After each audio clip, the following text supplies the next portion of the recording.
Shalom jemaat yang dikasihi Tuhan. Kita masih terus berbicara dan terus mengingat akan kebenaran firman Tuhan.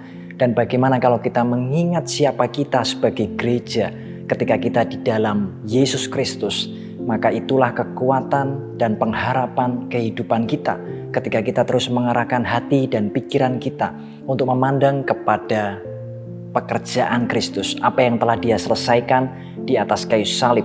Dia menjadi penebus kita. Dia menjadi Tuhan kita, Dia menjadi kepala dari gereja. Seperti dikatakan dari surat Efesus pasal yang pertama ayat yang ke-22. Dan segala sesuatu telah diletakkan di bawah kaki Kristus. Dan Dia telah diberikannya kepada jemaat sebagai kepala dari segala yang ada. Segala sesuatunya telah diletakkannya di bawah kaki Kristus. Karena ketika Kristus telah menyelesaikan tugas dan panggilannya dengan mati di kayu salib, kemudian Dia bangkit dan Dia naik ke surga, Dia telah mendapatkan tempat yang terbaik di sebelah kanan Allah Bapa, dan Alkitab mengatakan segala sesuatu telah diletakkannya di bawah kaki Kristus. Artinya Kristus mendapatkan tempat di atas segalanya. Kuasa dan otoritasnya melebihi segala sesuatu. Segala sesuatunya diletakkan di bawah kakinya untuk menjadi tumpuan kakinya. Dan Allah Bapa sendiri telah meletakkan Kristus di tempat yang paling tinggi. Kristus telah mendapatkan semua otoritas, kuasa, dan di dalam namanya kita bisa mendapatkan kuasa dari apa yang telah Kristus kerjakan bagi kita. Dan kabar baiknya adalah bahwa kita sebagai jemaat, dan Dia adalah kepala dari jemaat, dari tubuh Kristus. Kita adalah tubuhnya dan Dia adalah kepala kita. Maka di hari-hari ini penting untuk kita terus-menerus setiap hari menempatkan Kristus sebagai kepala. Dengan terus kita merenungkan firman, mengingat akan pekerjaan Kristus, mempercayai firman-Nya, janjinya. Dia ada di dalam kita dan kita di dalam Dia. Dia adalah kepala dan sama seperti Dia di sorga, sama seperti kita hari ini.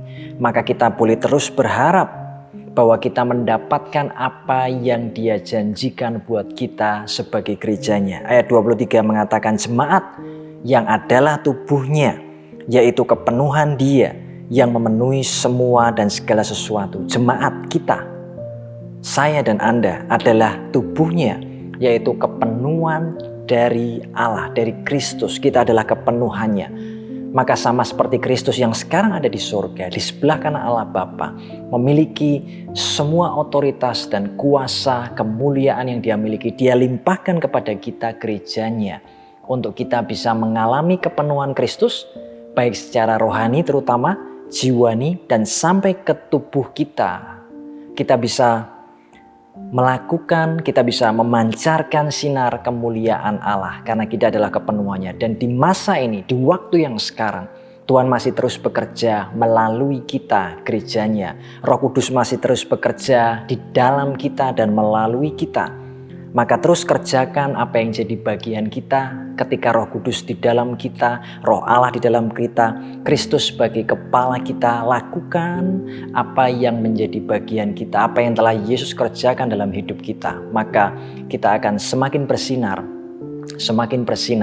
sampai Dia datang. Bahkan ketika di masa pandemi seperti ini pun, gereja akan semakin bersinar, memancarkan kemuliaannya, mengalami kepenuhannya. Dan terus kita minta dan kita salurkan, kita hidupi di dalam kehidupan kita penuh hikmat, penuh kekuatan, penuh kuasa Allah, penuh kesehatan, penuh penyediaan Allah.